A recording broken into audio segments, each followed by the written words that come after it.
Okay, guys, welcome to this wealth creation show for this afternoon. Exciting times. We are going to be talking about today, and welcome to the viewers on TikTok, by the way. We are going to be talking today about assets and liabilities. Why is it the case that an asset could be a liability, and can be a liability be an asset? And what does that actually entail, and what the two things are? Because until I did accountancy, I had no idea what anybody's talking about. It just went straight over my head. I had no idea what an asset was. I had no idea what a liability was. And to be honest, even when I did it at school, I had no idea. That's why I failed accountancy miserably. How could someone fail accountancy miserably at school, at high school, yet go into college and actually be the top student 3 years in a row in accountancy? Work that one out.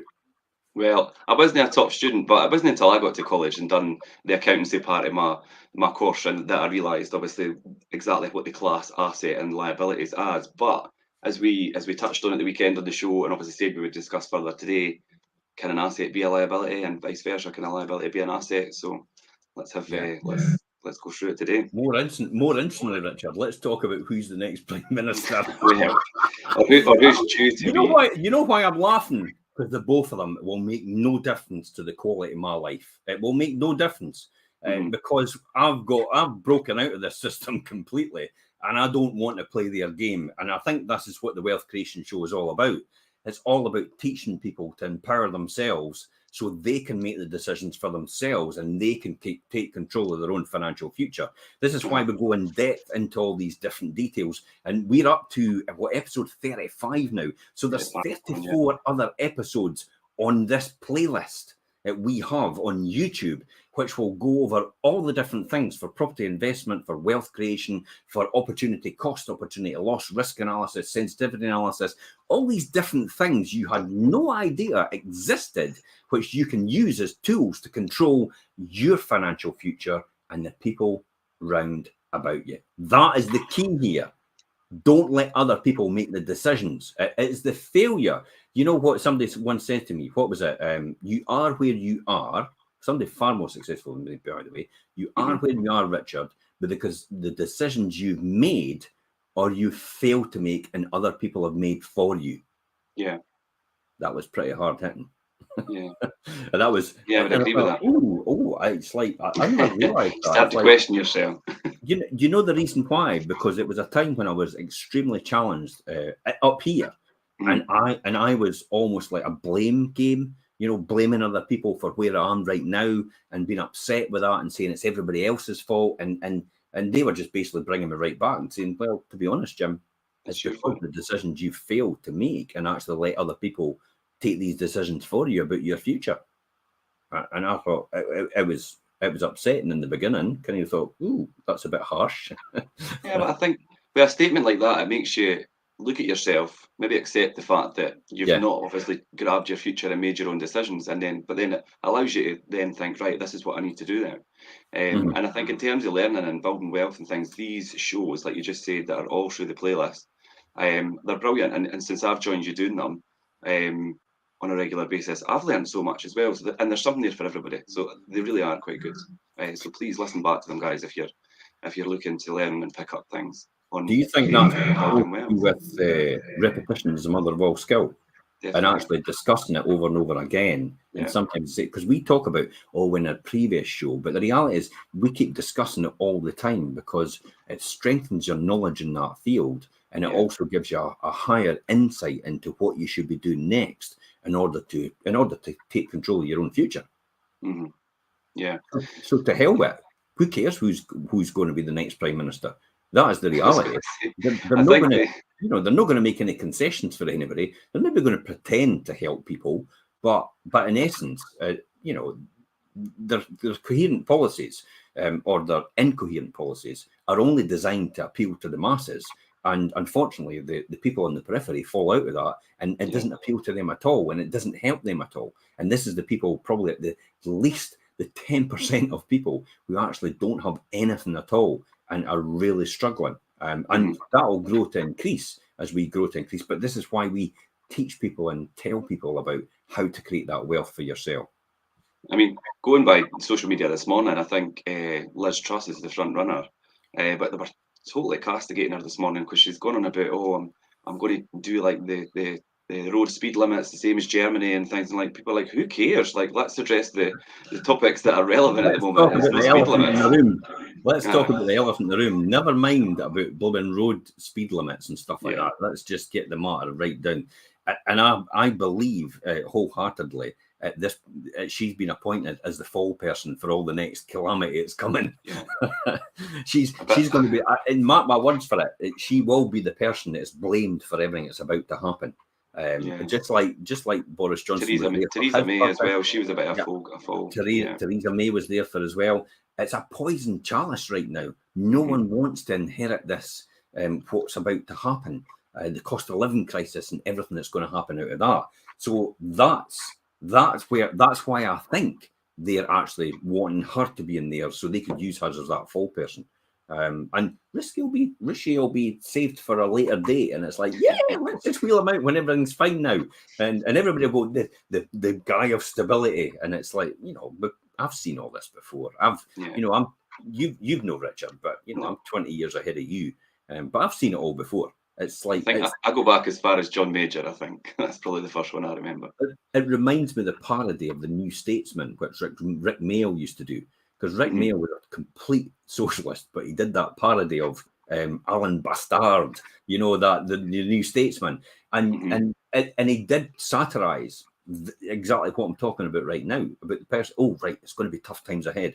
Let's put somebody in we can get rid of later on and blame them for it. Or I tell you what, let's lose the next election because we're not really wanting to inherit what we've got now, and we'll let them mop up all the difference, and then we'll say, oh well, but we sorted all that on the way. Anyway, that's another story. Let's talk about liabilities. I could become completely engrossed in all this. Assets and liabilities. It really is all about becoming financially savvy. It's essential to understand the difference between assets and liabilities, and why they actually matter. Luckily, you don't need to head back to school to brush up on this and your money management terms, because we can tell you all about this right now. So, Richard, do you want to cover what is an asset? And I'll throw in, what I'm thinking, and in the bare bones of things. Yeah, I mean, basically, an asset is anything that you own that has any economic or monetary value. And examples of that are obviously cash, pensions, and of course property. And it could be things as well, like, for example, gold, could be silver. So it's more tangible, but then I'll get into the realms of another thing. It's maybe an asset as well, and it's an intangible asset. It's things like goodwill. I know it sounds daft, but when you buy a company and that company has got a huge brand name, for example, Coca-Cola, Amazon, all that, they have what they call an intangible asset. So it's something that you can't actually feel. It's not material, but it does have intrinsic value to it. And that's what a brand is. It has an intrinsic value to it. It's literally, if you sell it on, it's classed as, they call it goodwill.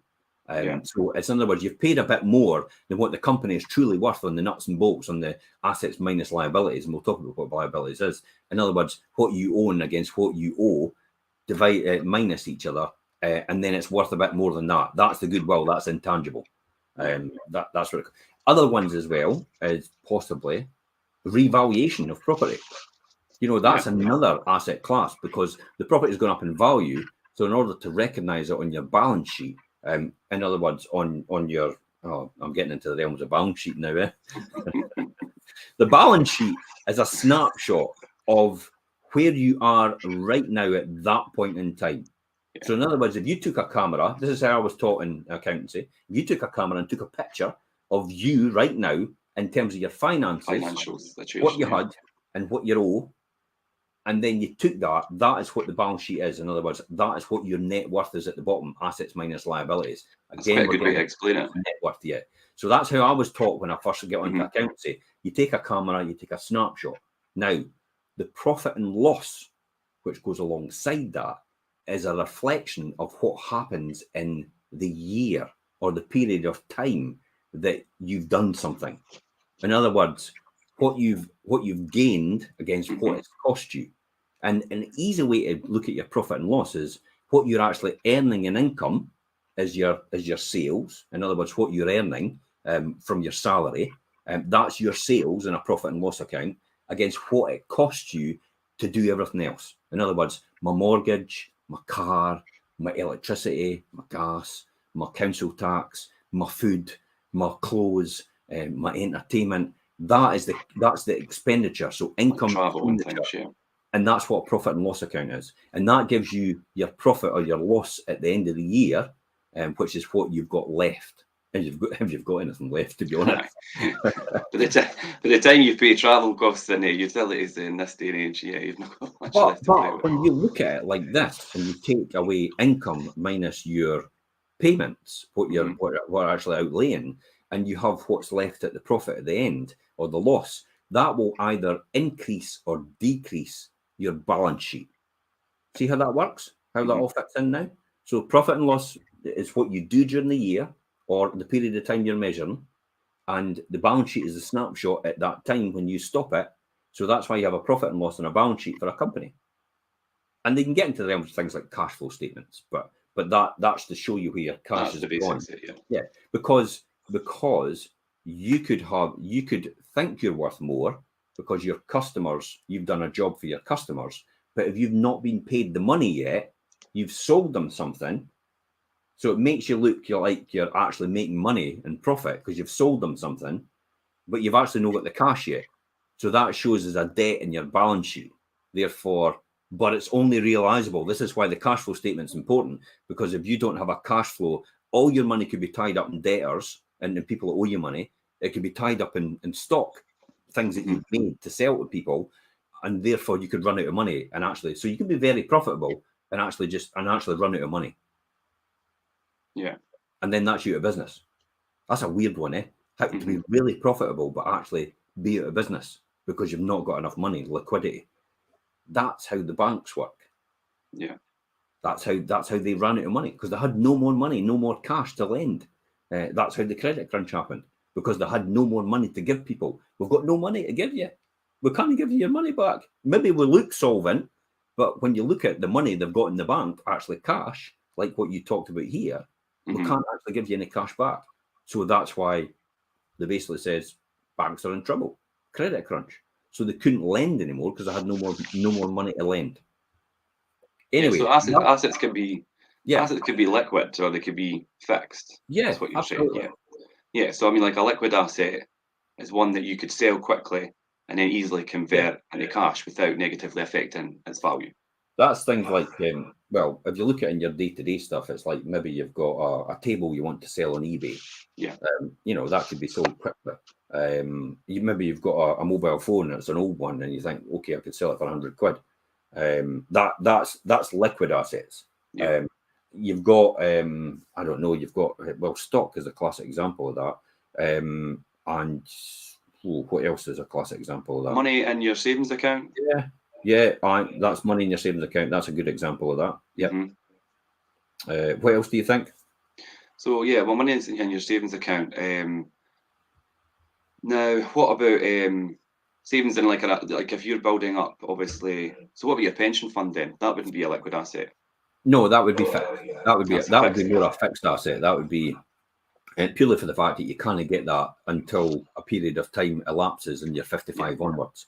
So it's only your pensions only becomes a liquid asset when you actually cash in the pension. Yeah, when you start to draw it down. So it is an asset. You do have money in a savings account, but it's locked into a pension, so it's not a liquid asset until you actually start to draw it down. Then it becomes a liquid asset because you can access it at any point in time now because you've actually changed the use of it. And then obviously investments such as like stocks and things will be examples of liquid assets as well. Stocks and shares, it depends. You could have stuff that, for example, you could have debentures. That is a fixed asset, really, because you've bought that as a savings, but it's fixed for a period of time that you'll get a certain return. And so if that's you the way to cash change. that in, and while you can cash that in, you'll have penalties there. So that's when it probably would be a fixed asset. So fixed asset is it's something that you really can't liquid. You can't make it liquid straight away. It takes a wee bit of time. A house, for example, is a fixed asset. So property is fixed asset, and it's because you can't realize that just like that. You can't really just do it. I mean, some people you can to a degree. You could borrow in it, but we'll talk about that anyway. So it is something that you'd have to then put on the market and sell. So that's how it would. So fixed assets can also be turned into cash, but the process of converting them takes more time. In some cases, a fixed asset might actually lose value when you convert it to cash too soon or too quickly, as I just said. So it's about doing it at the right time. Yeah, the pensions. I mean, you leave the money in account till you reach the retirement age, as I said, and it means you can then draw it down and it becomes a liquid asset. If you need to take the money beforehand in the retirement account early, you might need to pay maybe 10% or something like that for an early withdrawal penalty. Plus pay income tax and a certain distribution in most cases. Another one, it's an asset, assets to me is I've got a limited companies. So my limited companies are assets in my name because I own the shares in them. The limited company is a legal entity in its own right, and it trades in its own right with a profit and loss and balance sheet and assets and liabilities, but I own the shares in that company. So therefore, that's a valued asset to me based on what that net worth of that company is. So in my balance sheet, that is a fixed asset to me because you can't just sell a limited company like that. However, the dividends I get from that company is a liquid asset. Yeah, they're liquid asset, Yeah, because effectively I could just pay myself dividends and that'll be cash. Yeah. So that's another way of looking at it as well. In addition to retirement accounts and pensions, example of fixed assets include your home, real estate, as I said. Building wealth means you build assets. Yeah. That's the key here. Ways to do so, it may include saving for emergency funds, save money in your pension fund, buying the bonds, as I said, treasury bonds, investing in art and jewellery and crypto. We'll not go down the crypto route today. Crypto is not an asset. Crypto is a gamble. Let's be honest. Yeah. It's back at 2019 or 2018 prices. So don't kid yourself if you think crypto is actually going to make you any money. It doesn't produce anything, does it? It's just speculation. So while it may be classified as an asset in people's minds, it's only worth what it is at the time. So it's so volatile that you wouldn't want to even do that. Property is definitely the best asset class you've got. Yeah. People recognize it as an asset because you can touch it, you can feel it, and it's like it does something.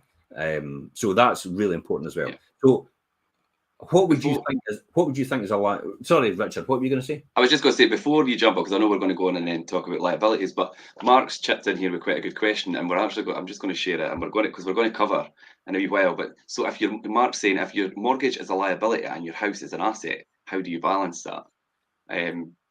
Now we're going to talk about that. We're going to actually talk about, Jim, you're going to talk a wee bit later at the end if we've got time to talk about your own property, how you've kind of changed your own property from a liability into an asset.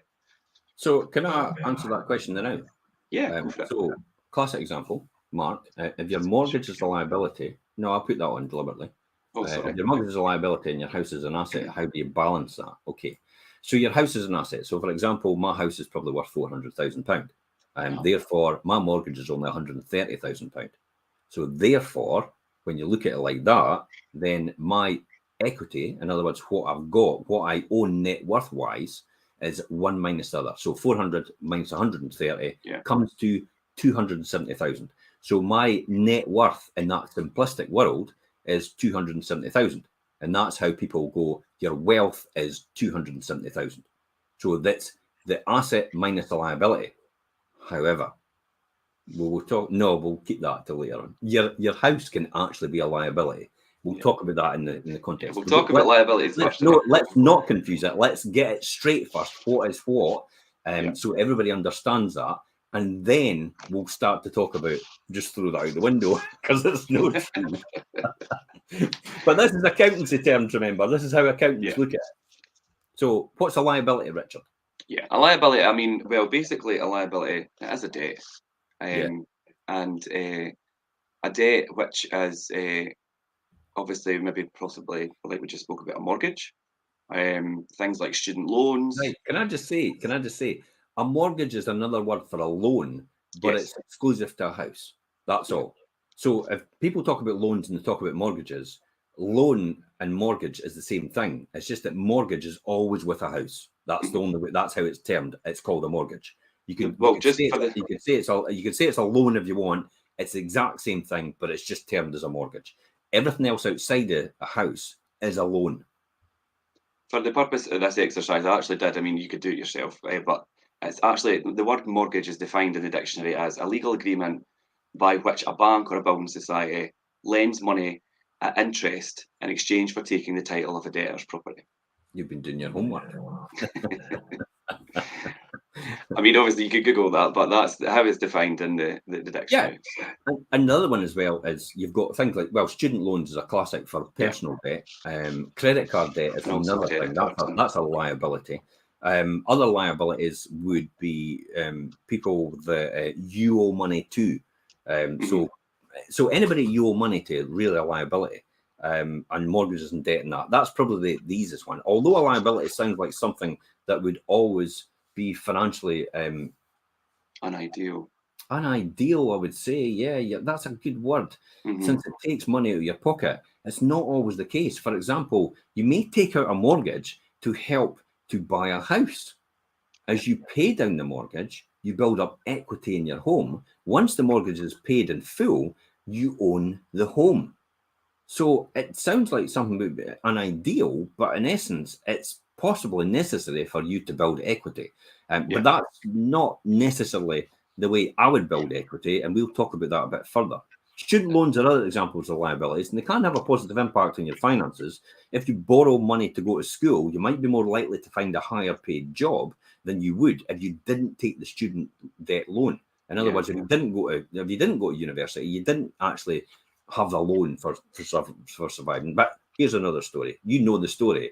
My daughter took the student loans and actually made more money with the student loans because she took the student loans and invested into help to buy ISAs. And the help to buy ISAs made her more money than the student loans were costing. So therefore, she actually made money out of the student loans. That's a good example. And it's like whether it's a student loan or whether it is a mortgage or whatever you're taking it, it's how you use that to leverage your position. Yeah, absolutely. Now, that said, paying down liabilities is essential if you hope to build wealth. When you have a lot of liabilities, they stand in the way of you investing in assets and saving money for your retirement and financial goals. Now, this is the key here. Liabilities and assets. When you have liabilities, some liabilities are actually good liabilities. We talk about good debt. Now, it's something you're never, ever taught at school about having good debt. But if you can make more money on someone else's money that you're lending to you, then it is actually probably a good proposition. A classic example of that is, and we could talk about it now, is the typical buy-to-let property. If you're making a 15% net return on your money, and you can borrow money from the bank at 5%, you're making a 10% differential every single time on the bank's money. That is leverage. So, and that's how businesses do it. Businesses do that every single day, day in, day out. They balance their liabilities. And to me, a liability is an asset sometimes. You know, this is what I keep talking about liabilities can sometimes be assets. Now, let's go on. Let's talk about net worth and everything like that. We'll get into that. I'm excited about talking about that. So how do you let's talk about how to reduce your liabilities, Richard, because we're responsible here, because people will actually, they'll not want to do what we're talking about right now in the Wealth Creation Show, and that's fine. We'll talk about that towards the end, but we want to talk about how do you reduce your liabilities. So how do you do that, Richard? I think if you've got a lot of liabilities and very few assets, it can be challenging to kind of make ends meet. So if you want to reduce your total liabilities, the first step you need to do is stop creating more debt. And that's what a lot of people fall, because they just keep accumulating more debt, and then you become at that position. So if you continue adding debt and you're paying off existing debts, then you'll find yourself in a kind of peculiar circle that'll just and you'll never get out of that loop. And we all fall foul of it. So I fell foul of it in the very beginning. So in the very beginning, when I first started, I used to get a car on debt, because how we look at it and how we are taught is how much money have you got every month? And this is how people think. How much money do I have every month? I've got maybe £1,000 a month. Okay, I've got all my stuff I've got to outlay on. I've got £200 left. What can I borrow for £200 a month? See what I've just done there? What can I borrow for £200 a month payments? This is how people work. This is how the Provi pay. This is how the Provi actually, lender shark actually prey on people, because they need the money there instantly to do something, and all they do is look at how much is it going to cost me every week. And if you say it's going to cost you £2.50 every week, people go, oh, I can afford £2.50 a week to get the £500 loan. But what they're failing to tell you is the APR is like 490%. Yeah. And maybe it is £2.50 a week for the next 5 years. But when you calculate £2.50 every week for the next 5 years, your £200 loan ends up being about £600 you're paying back. Yeah. That's how they do it, because we always look at what can we afford. So when you have that bit extra money left, it's like you look at, and this is why they advertise in car payments as well. How much can you afford? It's like you can rent this car, or you can have this car for £250 a month. And then you go to yourself, wait a minute, I can afford £250 a month. And you think to yourself, okay, I can have that. I can have a new car for £250 a month. That'd make my life so much easier. I'd get to A to B quicker, and you didn't get to A to B quicker, to be honest. It's a ruse. Don't kid yourself. It's like, be honest with yourself. You have to work out how much you're actually accumulating in debt, because when you're getting the car, the overall amount you're having to pay back is astronomical. So then you maybe cost you £250 a month, but you've just accumulated a liability, a debt. And it's going to go on your bottom line to your net worth. Remember, it's what your net worth is affected that's more important than, and your cash flow is important day to day and week to week and month to month, what you've got left. But it's more important over the medium to long term, your wealth, in other words, your assets actually start to increase as a result over that long term period. It doesn't need to be huge amounts. We talked about this morning, Ian and I, we talked about when we were going round. I always talk about this 1% improvement every single day, and maybe putting away a wee bit and doing that 1%, and it compounds to 350% over a year. Because imagine if you do that 1% negative every single day, it compounds to minus 365% over a year. It works the other way as well. Thought about it like that. Yeah, it works the other way as well, doesn't it? So you want to just watch, and this happens because what you do is you go, oh, I'll just have a cup of coffee at cost of the day. Oh, I'll just have. That's me. That's me. I'll just. It's only £3. It's only £3. So you just look at it in the context of just that point in time. It's only £3. But if you do £3 every single day over the year, which is 365 days, you're talking about £1,200. Yeah, it's a lot. Or thereabouts. I do the swimming. I hire a lane every single week for the swimming, and that's £21. But when you took it in this context of £1,000 a year for swimming, it's a lot. Sounds different, eh? Yeah. Now, I just want peace of mind because I don't want anybody. You don't want anybody in your lane. That's all. I just want to swim back and forward. I don't want anybody in my way. And to me, that's worth it. That's my peace of mind. I don't go to pubs and clubs and all the rest of it, really. And I don't drink. You know that yourself. So I choose to spend my money on things that will be better for my lifestyle. So therefore, swimming a mile in the pool every week is one of my mantras to keep me on top of my game and keep me active and fit, because it is fantastic. And here's a wee key here. It's fantastic thinking time when you're doing things like that. When you're running, when you're walking, when you're cycling, when you're swimming, when you're doing anything like that, it's brilliant thinking time. It just puts everything into perspective, and it lets you see the world in a completely different way because you now have time to think. I've seen people, Keith Cunningham, Rich Dad, I couldn't believe it. He says, I schedule time in my diary to think. Like, what? Sorry, say that again? You schedule time in your diary to think. Yeah, I do thinking time. And I just didn't know what to say for that. And now I get it. Thinking time is probably one of the most important things because it allows you to actually step back and see a bigger picture and actually then come back in and into the micro. So you go out to macro, which is the bigger picture.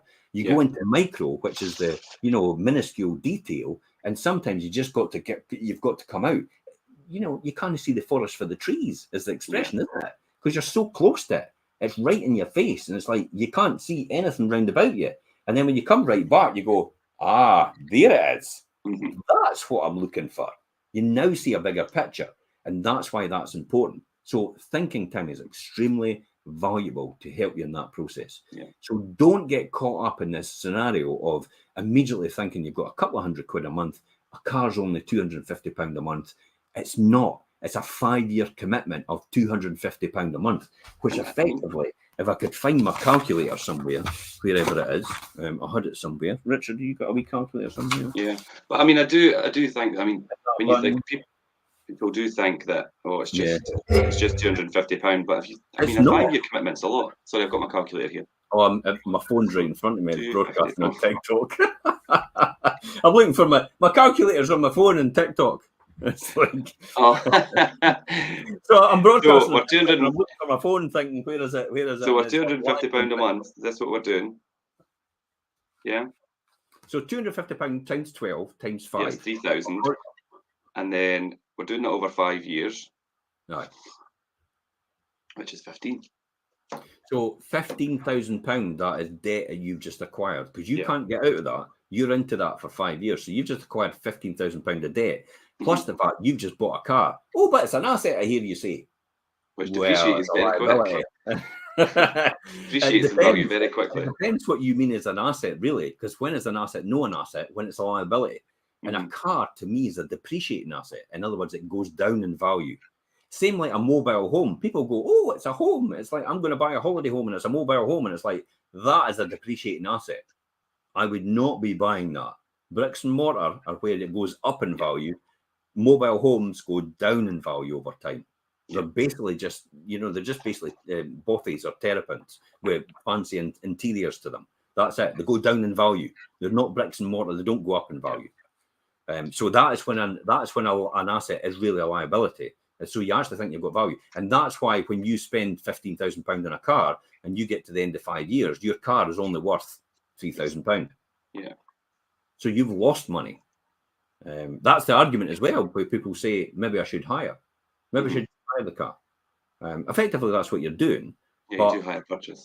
Yeah, and they're doing hire purchase. So work out what's good for you, but don't commit to too much, I would say. So let's talk about reducing liabilities. Just before, I just wanted to quickly say a quick hi. Linda's jumped in there. Hi, Linda. Thanks for joining us. Yeah, sorry. What were you going to say there, Jim? Let's talk about reducing your liabilities. One way to stop adding debt is to create a budget. Yeah. Get a budget. Now, so simplistic here. But most people spend more time on planning their next holiday than they do actually creating a financial budget for themselves. It is not difficult, okay? All you need to do is take your... Now, if you're like me, everything goes through your bank account. And I do that deliberately because it disciplines me to see my bank account and it disciplines me to see the transactions that are going through. And when I see Costa, coffee shop. That's my bank. And it's like, and then you'd start to tally up. You go, wait a minute. Whereas if you've got cash, if you've got this, here it is again. Here's my tenner. I've still got it. If you've got cash, so if you've got cash and you keep spending this, you don't realise it's disappearing out of your pocket. So it's better actually to do things through your card, because then you begin to realise and you begin to take a track at it and what you're spending it on. Because when you look at the end of the month, most banks actually let you download your statement onto a spreadsheet. Yeah. Now, for the people that don't understand that, it's easy just to go to pen and paper and just go, look, that's what I brought in every month on my bank statement. So I got my wage, I got maybe money from somewhere else, I got a rebate from somewhere else. So that's what came in every month. But mostly you'll be concentrating on your outgoings.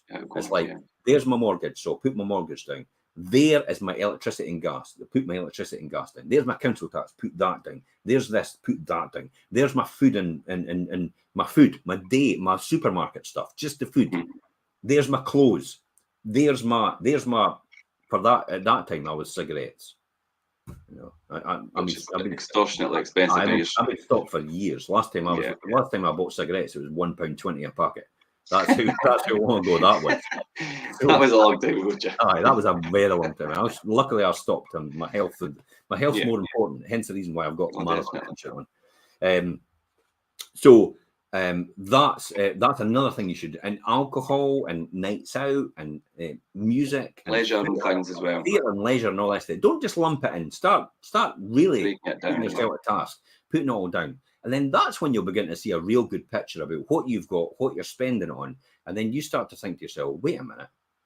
This is like the show we did the other week, the cost of living crisis, where we went through that by detail, and we showed people where you could save about £1,200 a month from what you're currently spending right now, just by being savvy. So that's on a previous show. I think it was episode 31. So that was a good one. Watch back on the playlist. So that's how you would do that every single time, and that's when you would go, okay, so I can cut back on this, I can cut back on that. There's certain things you can't cut back on. If you can't get a better mortgage deal, you're stuck with the one you've got. Now, in the credit crunch, I was stuck with the one we've got. I couldn't do anything about it. Because despite the fact that I had huge amounts of wealth, it was all in property, and they went, we're not going to lend on property. Just had to suck it up. But at that time as well, you had other outgoing costs. You had things like, heating and lighting and all the rest of it. And I mean, people say, oh, I can't cut back on my heating and lighting. It's like, but years ago, no one had central heating.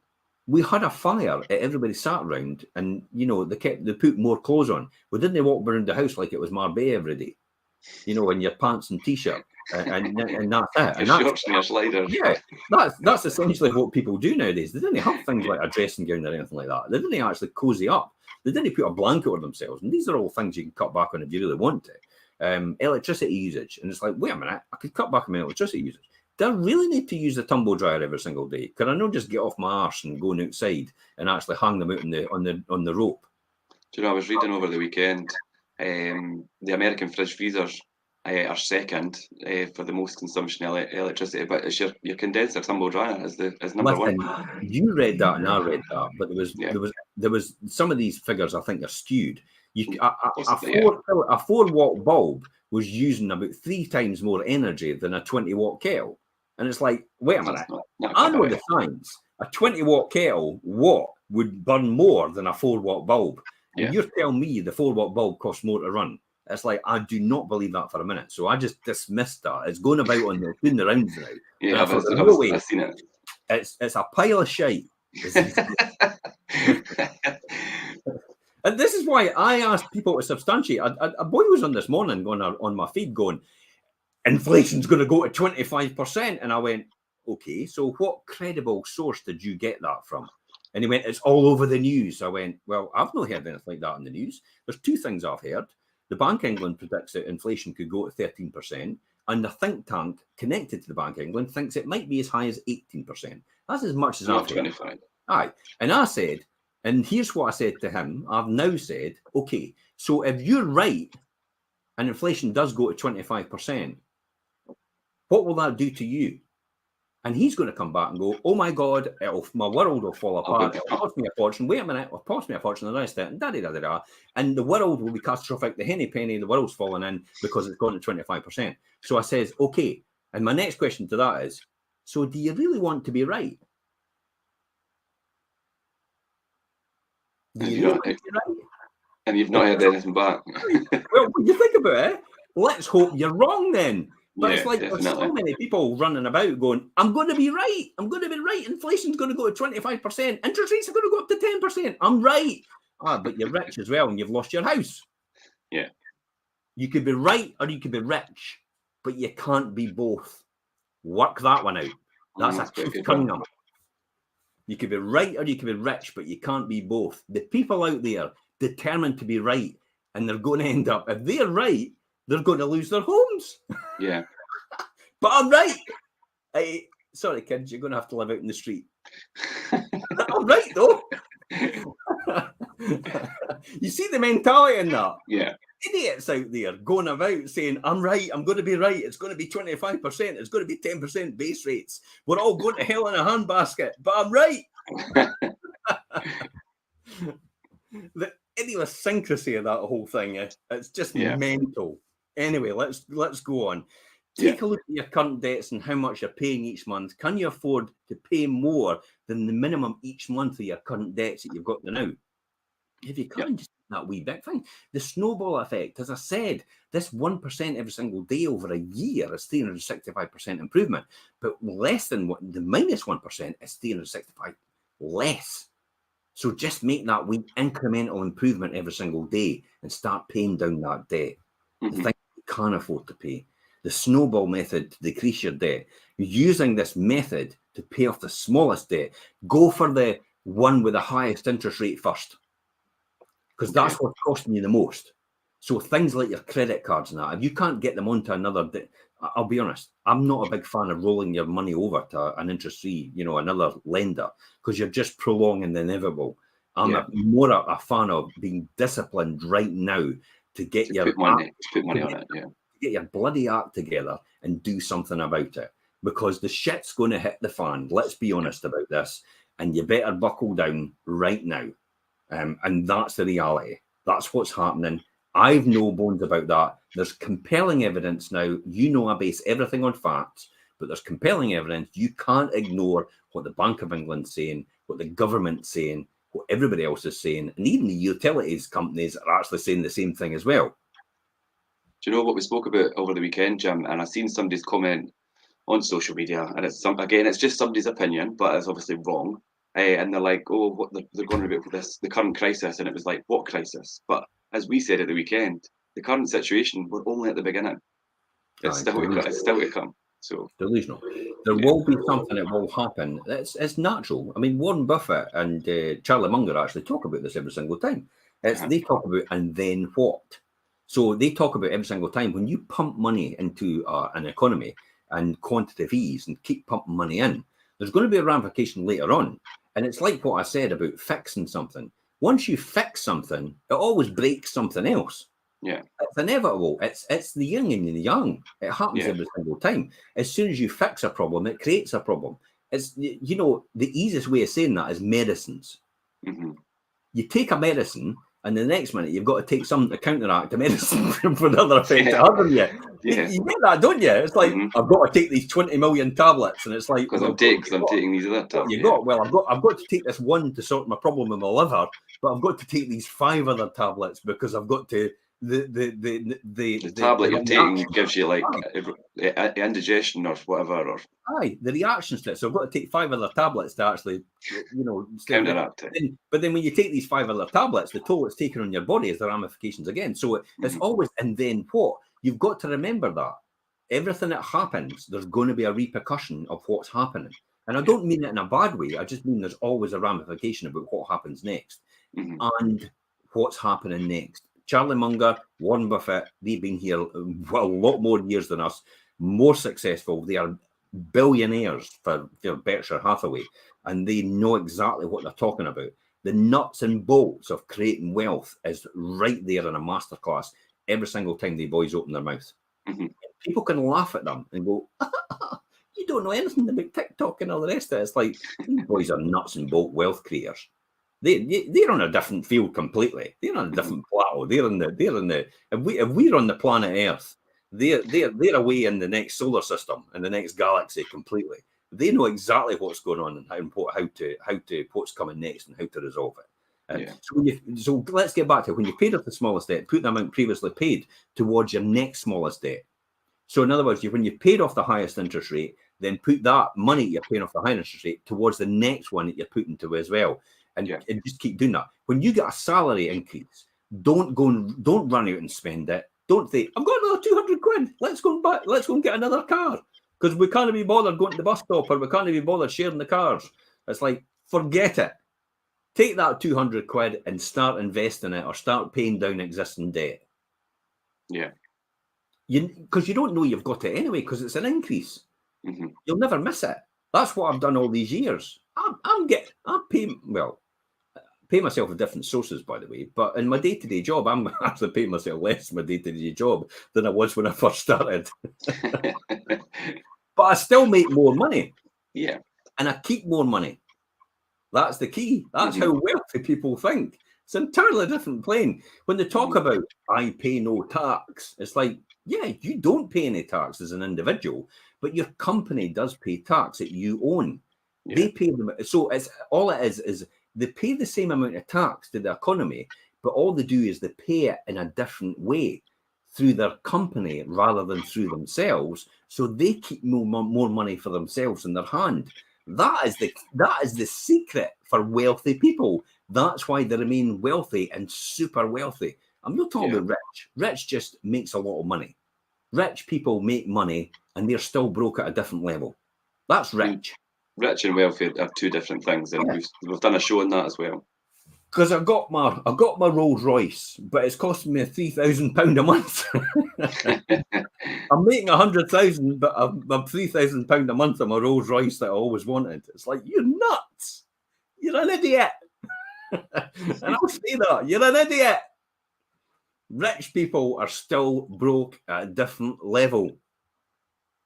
And I tell you, poor people are probably just as well off as the rich person, to be honest, because the rich person probably has even more stress because they have to keep on the hamster wheel to keep that money flowing because they've got more to lose. And often I used to let them. People that were on the dole, I used to envy them as like, you can go to the pub every day and just sit in the pub and not have a care in the world.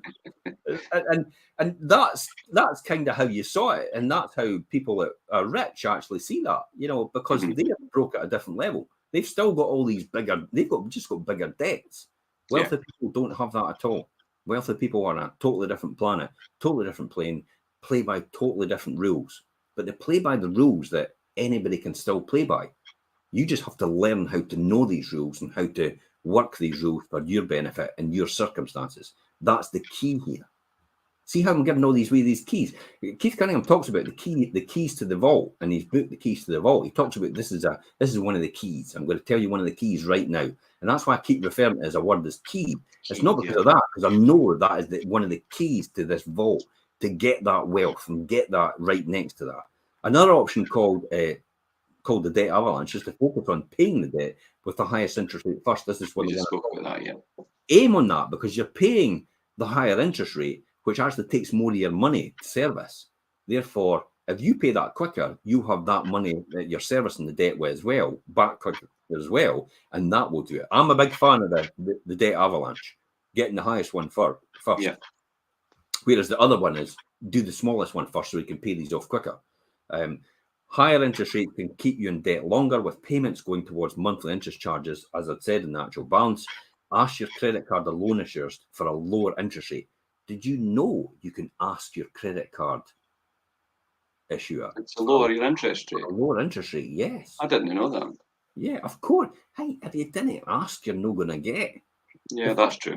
This is what I said about the Netflix thing. It's like, I'm leaving because it's going to cost me too much.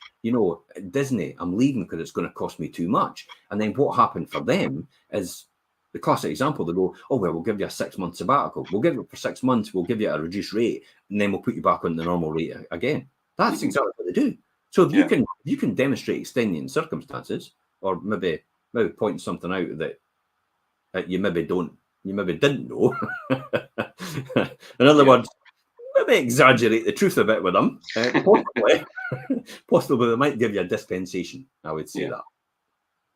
Okay, we've got a couple of questions on TikTok here. Are you the guy that borrowed these? I have no idea what this guy is saying. I have a flat and I'm struggling to find a mortgage provider that will let me release the money in a studio flat. So that's a good question actually.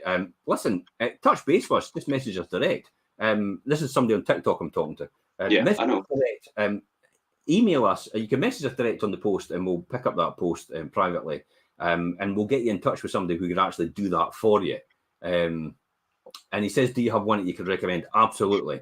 Kessa Salimi, Freedom Financial and Dundee. Yeah. He's the man for your job. He's brilliant at that. That is what he specializes in. He's a landlord and investor himself. That's the person I would actually go to. But if you just want these details firmed up, I'm more than happy to put them in the messages later on. Anyway, apart from that, when you've paid off the smallest debt, put the amount previously towards the next. High interest rates can keep you in debt longer, as I said. If you have a history of paying your bills on time, you may have room to negotiate. That's another one as well. If you're a good payer, they still give you room to negotiate as well, which will allow you to move high interest rate balances from other credit cards to other credit cards with lower interest rate balances that are more competitive. And then still keep, just because you've reduced it, just do it. Just pay it off. I do every single time. I do not pay interest on any credit cards. I use the credit card, pay off at the end of the month every single time. come hell or high water, I'm using their money, but I'm also getting the insurance backed, because if anything happens with the company I've paid it to, I can get that money back because it's through the credit card, because it's a personal thing under the consumer laws. And so that's why I'm using credit cards to do that. I'm using it for our advantage. But most of these credit card companies pay on people that would actually take advantage of them. Classic example is I walked into a furniture store one day and I said, 0 interest for the next 3 months, for the next 3 years. I went, I'm going to take that. And the boy laughed and says, because I says, I'll pay it off in 3 years' time. And he went, there's nobody pays it off in 3 years' time. You're joking. Well, I'll pay it off. And I did.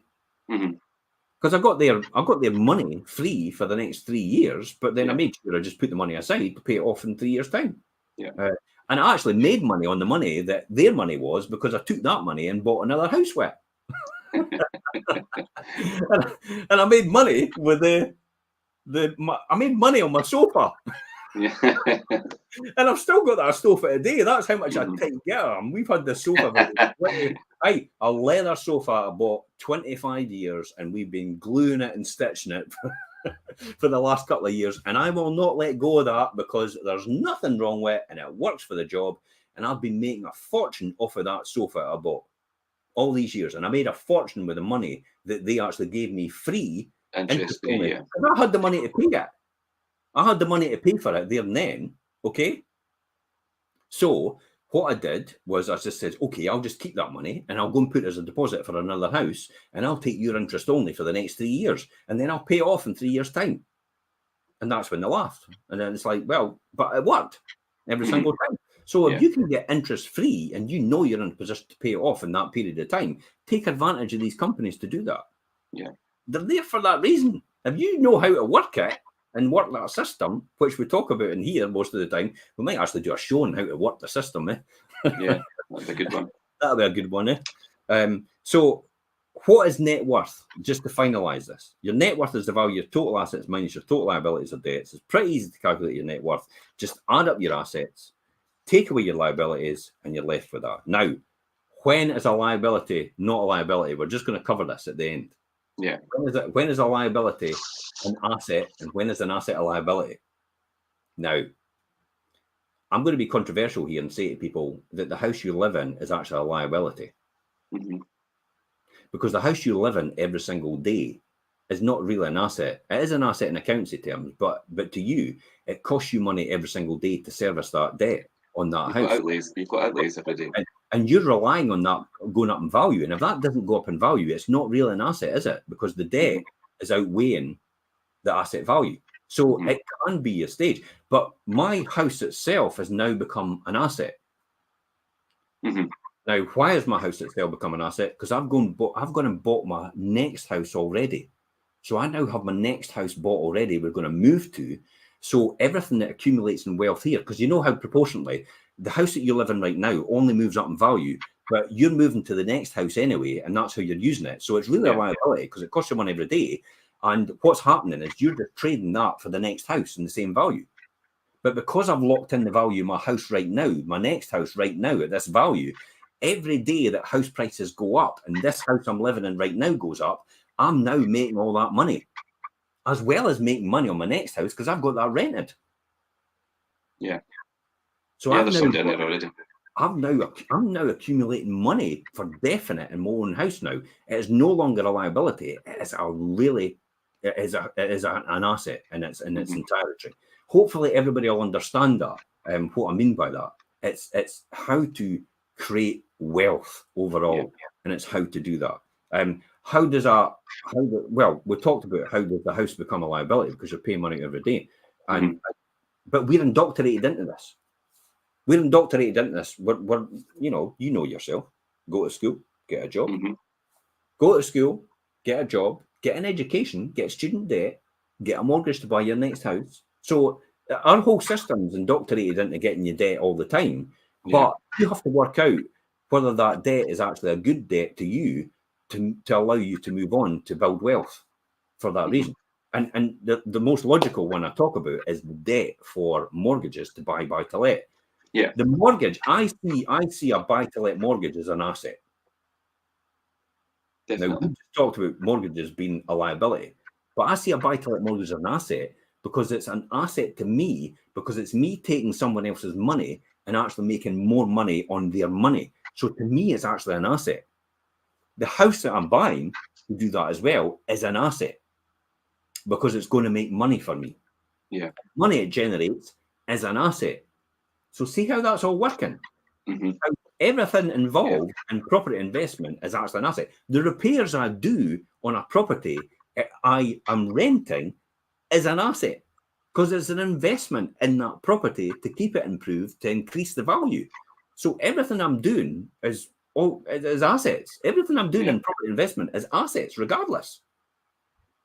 My tax that I pay to property investment because I'm making money, my tax that I pay to the government is, guess what? An asset. Yeah.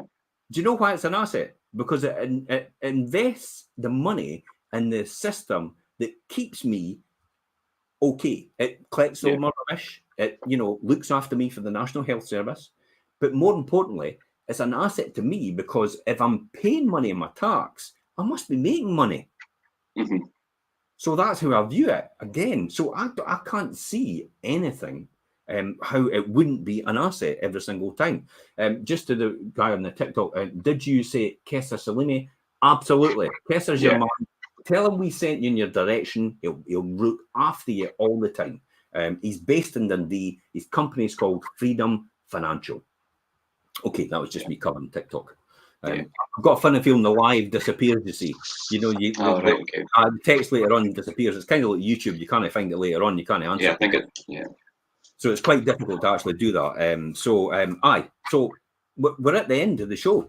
we never even got to talk about. I was going to say there's still stuff to cover, but I mean we've got many shows to come, and we could put all these. I talk about Jess and Jinx. I was doing the numbers today, and I was like, wow. Yeah, well, we've got that still to cover. We could cover that next week or another time. It's like it blew me away, Richard. Actually, when I looked at that Jess and Jinx and what it was. I mean, literally, I was looking at these numbers. And I was sitting looking to myself thinking, flipping heck, I've got 710,000 in assets in Jess and Jinx, and none of them's got a mortgage on them yet, and they're all producing money every single month on rentals.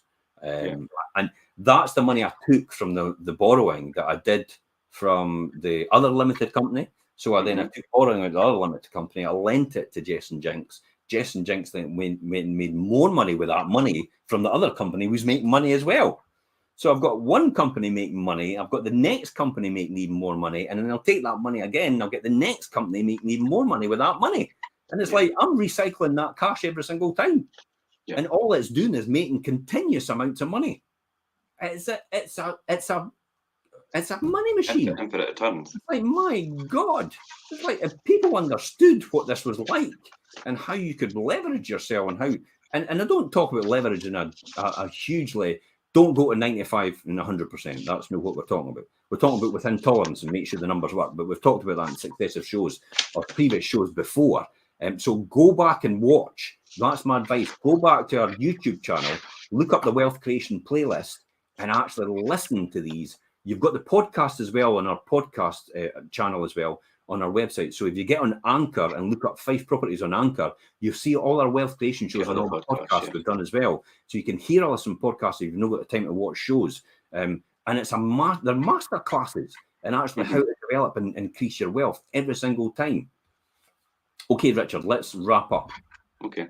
I think for me, I think people obviously on a smaller scale than what you've been talking about, Jim, with yourself, but I mean, assess your own situation, look at what your assets and liabilities are, look how you could reduce your liabilities, look at your assets, how you could maybe leverage them, or how you could use maybe liabilities potentially, obviously, if you're getting the potential to have money and things, to leverage that to enhance your current position. Yeah, absolutely. And that's it. That's us at the end. I wish I could have talked about everything else and all the things I'm doing. We did have quite a lot on the schedule for today. Yeah, but then you know what? It's we've always got something else to talk about. We've always got something else to teach people. We've always got something else to even teach ourselves. I mean, the very fact that I'm talking to you about all this actually reinforces it in my mind, and therefore it makes these decisions a lot easier for me in the future. Definitely. So tune in next week, Wealth Creation Show. We'll be talking about something else again. It's going to add value to what you're doing. And until next week, guys, it's bye-bye from us. Bye.